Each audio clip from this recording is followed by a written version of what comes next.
பிரியமானவர்களே, அன்பர் இயேசுவின் நாமத்தில் வாழ்த்துக்கள். அழகான ஒரு வசனத்தோடு அன்பர் நம்மோடு கூட பேச விரும்புகிறார். ஆதியாகமம் 48, 15, 16 வசனங்கள்.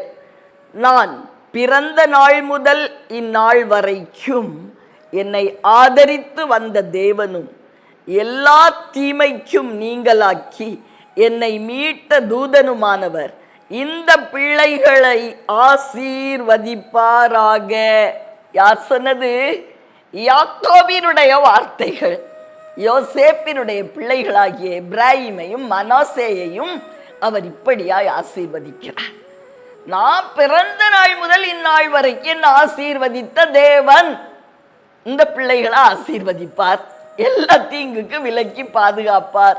எவ்வளவு ஒரு நம்பிக்கையான அறிக்கை பார்த்தீர்களா? யாக்கோபுக்கு தெரியும், தாம் பிறந்த நாள் முதல் இந்நாள் வரைக்கும் எவ்வளவாய் சுமந்து வந்தார். பிரியமானவர்களை, சில வேளைகள்ல நம்ம கடக்க முடியாத ஒரு கரையில நிற்போம். நின்றுட்டு என்ன புலம்புவோம்? எப்படி இதை நான் கடப்பேன்? எப்படி இதை நான் தாண்டுவேன்? இந்த சூழ்நிலை எப்படி நான் ஜெயிப்பேன் சொல்றோமா பிரியமானவர்களே? ஆனா அப்படிப்பட்ட வேளையில யாக்கோபை போல நம்ம திரும்பி பார்க்கணும். பிறந்த நாளிலிருந்து இந்நாள் வரைக்கும் எத்தனை கடக்க முடியாத எல்லைகளை அவர் கடக்க வைத்திருக்கிறார்.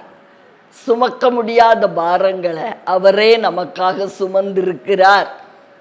எப்படி தாண்டுவோம் அப்படின்னு தெரியாத திக்கற்ற நிலைமையில தாண்ட பண்ணி இருக்கிறார் இல்லையா?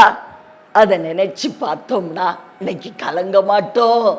அதே தேவன் பிறந்த நாள் முதல் இந்நாள் வரைக்கும் நம்மை பாதுகாத்து வந்த அதே தேவன் தான் இந்த சூழ்நிலையிலையும் உங்களை தப்புவிக்க உண்மை உள்ளவராய் இருக்கிறார், உங்களை உயர்த்த உண்மை உள்ளவராய் இருக்கிறார், உங்களை காக்க உண்மை உள்ளவராய் இருக்கிறார். எவ்வளவு அழகா யாக்கோபு தேவனை குறித்து அறிந்திருக்கிறார். நாமும் கூட கஷ்டங்கள் வரும் பொழுது இப்படியாய் ஒரு குறிப்பிட்ட ஒரு இன்சிடென்ட், முன்னாடி நடந்த ஒரு காரியத்தை நினைச்சு பார்க்கணும். அந்த கஷ்டத்துல எப்படி என் தேவன் என்னை காத்தார், அதே போல இப்பொழுதும் இந்த சூழ்நிலையில தப்புவிப்பார். பிரியமானவர்களே, அதைத்தான் யாக்கோபு நம்பி பிள்ளைகளை ஆசீர்வதிக்கிறார். நான் பிறந்த நாள் முதல் இந்நாள் வரைக்கும் வயது முதிர்ந்த காலம் வரைக்கும் காத்தாரே, இந்த பிள்ளைகளை எல்லா தீங்குக்கும் விலக்கி பாதுகாப்பார். நம்முடைய பிள்ளைகளை குறித்தும் நாம் இப்படிப்பட்ட ஒரு நம்பிக்கை கொண்டிருக்க வேண்டும். பிரியமானவர்களே, உங்களுக்காக ஜெபிக்கட்டுமா?